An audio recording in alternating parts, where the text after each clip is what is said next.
Tēnā koutou te whānau o Auckland Unitarians. Tēnā koutou nā manuhuru. No mai, haere mai ki tēnei whare karakia a te atua. Tēnā koutou, tēnā tātou katoa. We welcome you into this circle of community. Tomorrow is the 116th anniversary of Auckland Unitarians gathering to dedicate this space to become all we can be. On that day, the building would have smelled of freshly sawn timber. The congregation would have felt a little sore from helping to build it. The interior would have been sparse. There was no pulpit. The organ wouldn't be here for 3 more years. What filled the space was anticipation.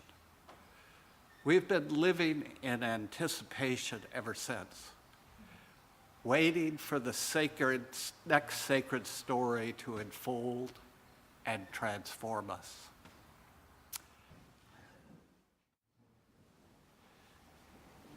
My opening words this morning are by Erica Hewitt. This is a season of endings and beginnings, where the small signs of dawn pierce through the night and something new is born. But first comes the waiting. First comes the lessons of endings and beginnings, the presence of life, the sheltering spirit of love, grieves with those who weep, those sweeping up the debris of loss, waits with those who restlessly reach out for change, grants us courage in the night to guard each other's dreams for this holy, wondrous universe. Grant us, O universe, unfolding in mystery, a sense of your timing. May we loosen our grip on that which doesn't serve us, leaving behind that which we have outworn and outgrown. Teach us the lessons of beginnings. Remind us that such waitings and endings may be a starting place, a planting of seeds which bring to birth what is ready to be born, something right and just and different. A new song, a deeper relationship, a fuller love in the fullness of time.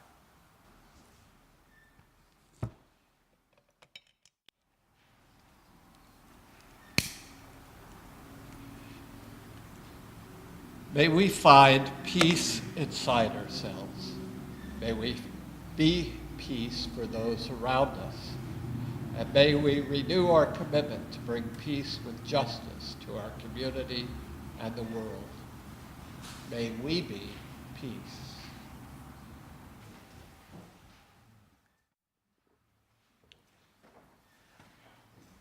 Christians are celebrating the second Sunday of Advent today, one of the 4 Sundays before Christmas. As Unitarians, it's fair to ask, why do we care? Well, because Advent is all about celebrating waiting.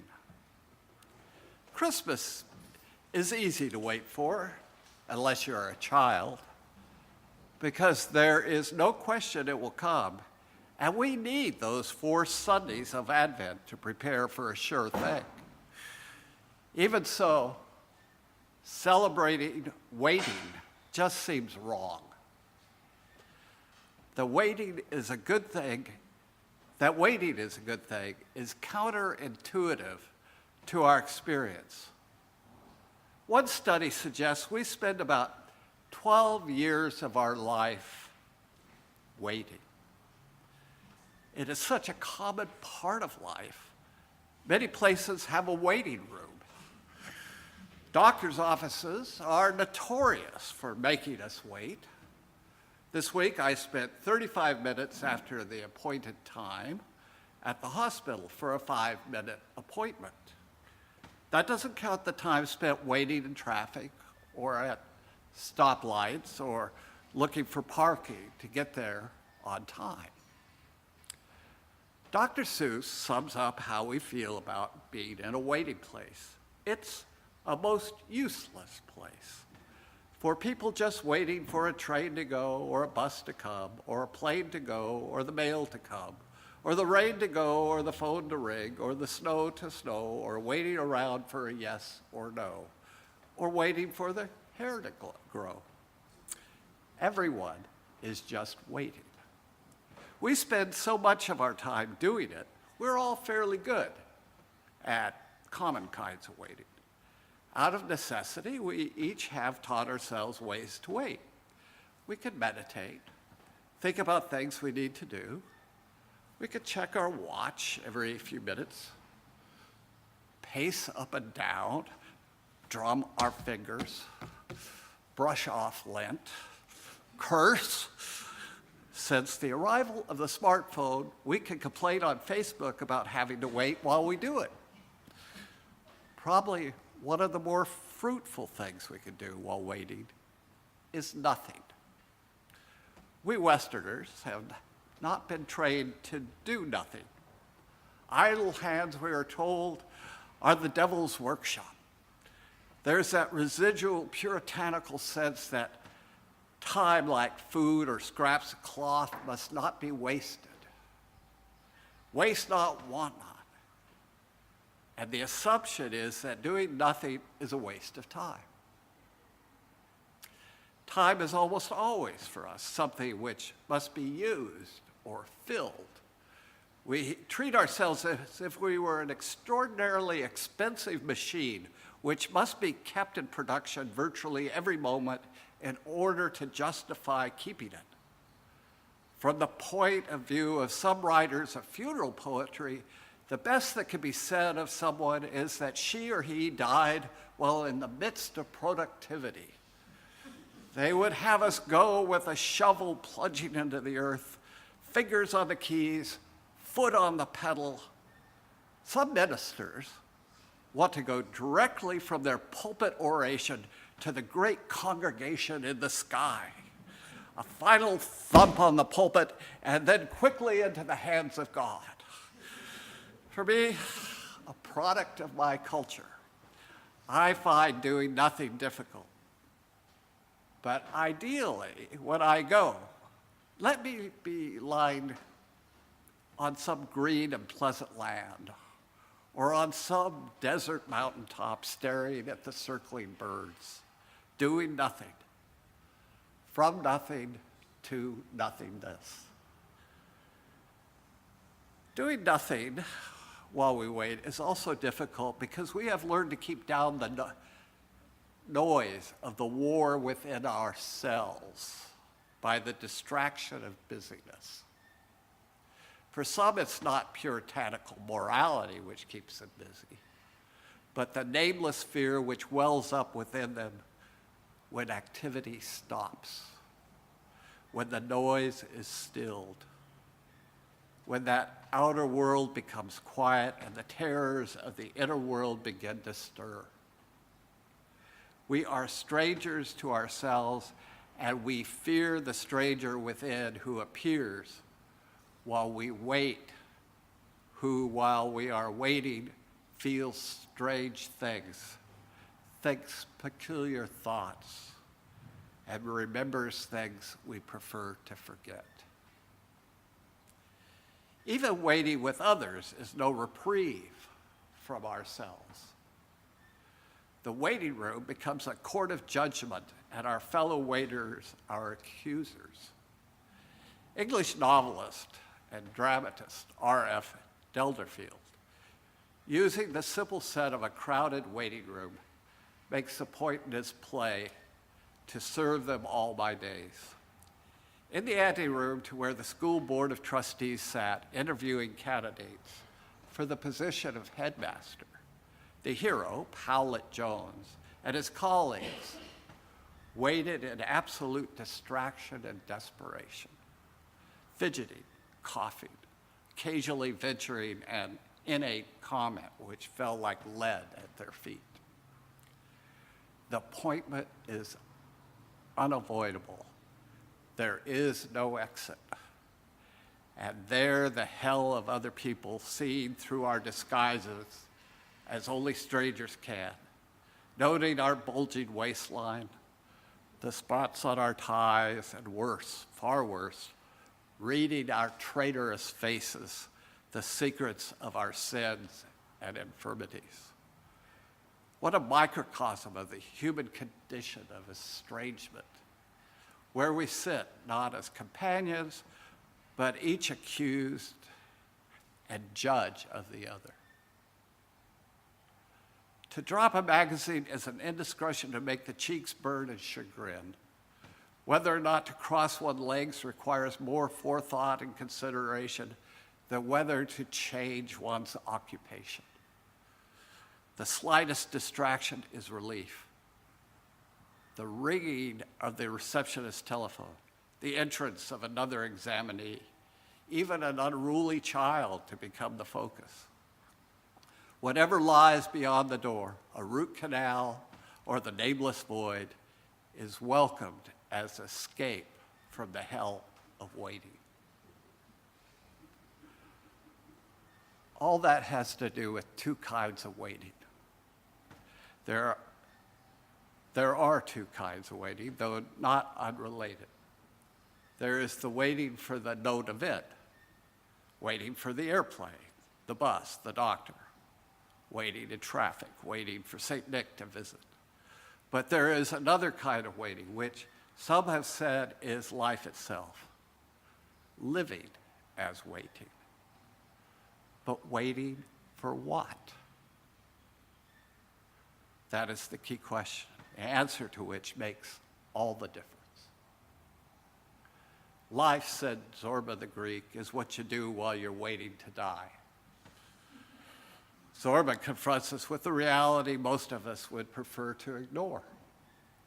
The limitation on our existence, the inevitability of death. That inevitability, accepted, then life is what we do in the meantime. Life is what you do while you're waiting. Says nothing about what kind of life or what kind of doing. Recognizing and accepting the reality of death does not necessarily affect the quality of the waiting time between birth and the inevitable end. In fact, coming to terms with the limits of existence can and does for some lead to despair. After all, if all this waiting comes at the end to nothingness, why wait? Using life merely to wait for another kind of existence after death has its dangers. Christianity has so described the beauty and bliss of heaven as to make some impatient with the wait to get in. For those who expect either eternal reward or eternal punishment for the kind of life they live, for the quality of their waiting, there is motivation for at least attempting to do good and not evil, and to make the best, not the worst, of the time filled in waiting. One might be surprised if at the end of it all, some cosmic clerk at the pearly gates were to smile and say, "Thank you for waiting. This way, please." It might have been worth it after all. For others, however, perhaps for most of us here, the waiting is neither for reward nor for punishment. We enter life, take our place, and wait, then exit. For us, then, the nature of our waiting, what we do while waiting, is critical. We are, as Zorba says, waiting to die, and the waiting time must be not a means to an end, but the end in itself. Poet Robert Frost had an important insight on waiting. He said, what you want, what you're hanging around in the world waiting for, is for something to happen. Life is standing on the corner waiting for an accident in the street, or for a robber to come charging out of the bank, guns blazing, creating meaning. The Spanish word esperar means both to wait and to hope. That makes sense, because waiting presumes that something is going to happen. We hope something will happen before the final happening. What is it that we hope for? What is it that we wait for? What it is that we wait for defines and qualifies the nature of our existence.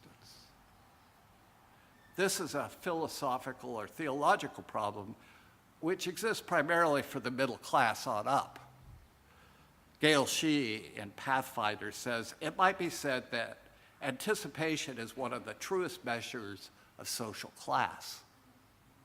The rich, she says, think in decades. Poor people think about Tuesday, all day Tuesday. Getting something to eat for Tuesday night is a full-time occupation. Those of us in the so-called middle class assume dinner and clothing, warmth, shelter, education. We have the luxury of waiting for something to happen. Mere existence, or a life or death struggle for some, is a colossal bore for others. Walker Percy, in his book Message in the Bottle, confronts us with our ambivalence in the face of impending disaster. If we hear, for example, that there is a hurricane approaching, we are naturally apprehensive. We do not want the wind to pick up our cars and throw them through our nice houses. But we're also excited. Something might happen. A hurricane, a riot, a war. We listen to the news reports as the disaster gets closer and closer. The hurricane strikes one place after another. The skies above us darken. The air becomes electrified. The trees begin to sway. Something's going to happen. But then the hurricane veers harmlessly out to sea, and we are relieved? Or are we disappointed? The fact that our home was not in fact destroyed leaves room for us to be disappointed. Not disappointed that all our belongings were not destroyed, nor disappointed that no one was hurt or killed. We're simply disappointed that nothing happened. We waited, and nothing happened. So we're all hanging around waiting for something to happen. Waiting for what? Waiting for Godot, suggests Samuel Beckett. Godot, the unknown, who was supposed to arrive today but didn't, who promises to arrive tomorrow but probably won't. And we are not at all sure of what Godot has to offer, or if we will take the offer if he comes, and if he offers it. But we come back each day to wait. There are two kinds of waiting, differentiated by commitment. Waiting for the plane implies that we have committed ourselves to something, to an idea, namely that the plane will come, that it will be the right plane, and that it will take us where we want to go. A life lived hanging around merely waiting for something to happen is also based on a commitment to an idea. And that is the old idea of human dependency and helplessness. Though we have denied them and rejected their names, many of us still live waiting for fate or the gods to act, to make something happen, to set our own aims, to forge our own destinies, to decide for ourselves what will happen, is to gamble on human freedom. It is also to decide not to wait any longer, and that requires courage. In the history of Greek religion, there is an age called the failure of nerve. There was a period in which the Greeks embraced reason and gave up their gods. But soon they became afraid without them, doubted their human capacity for self-sufficiency, and brought them back again. In waiting for Godot, Estragon and Vladimir, bored with their cosmic waiting in the void, keep saying that they are going, but they do not move. They are afraid. What if Godot comes and is angry that they are not there? Hanging around waiting for something to happen is a failure of nerve. It is surrendering faith in oneself to gamble on the unknown. It is poor theology. Giving up mere waiting, taking responsibility for making things happen, the creation of life, meaning, and purpose, is also a theology. Life is what you do while you're waiting to die. Theology is all about what we make of life between the givens of birth and death. We have then a theological choice about life: to hang around waiting to see what the gods have in store, to see if Godot will come, and if he does, what difference his coming will make. Or to fill our waiting time with action that makes things happen. Let us not waste our time in idle discourse, Vladimir says, in a burst of courage and independence. Let us do something while we have the chance. On the other hand, he says, nerve failing, we should be no less a credit to our race if we folded our arms and weighed the pros and cons of it all while we wait.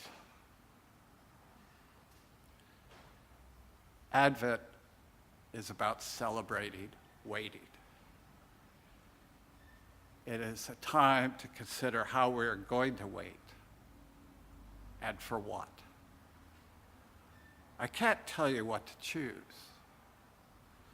but I will suggest that you at least consider whether or not you are making a life while waiting to die, or merely waiting. Amen.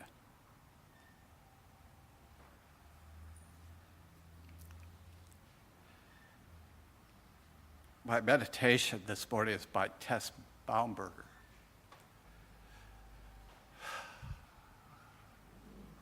Waiting to be born again, into the morning, onto the day, from dark, warm comfort of my bed, full of sleep and blankets, back into the bright spring-scented air with all its life and branches.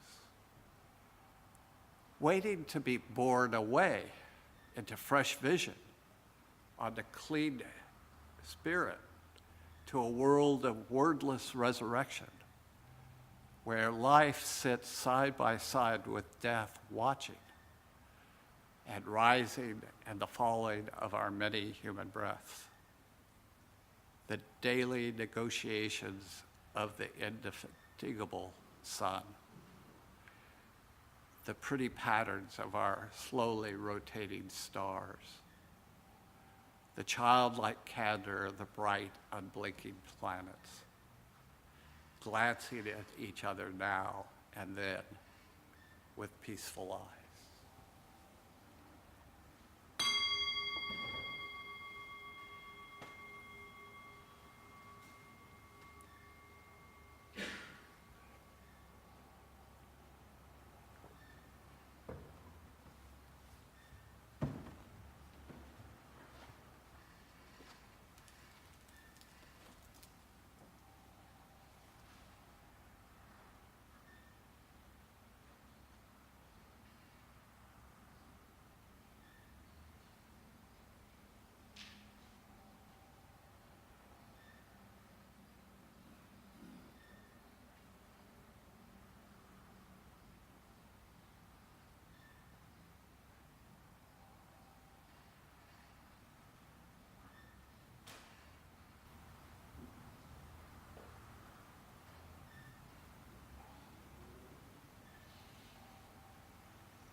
Closing words are by Rebecca Parker.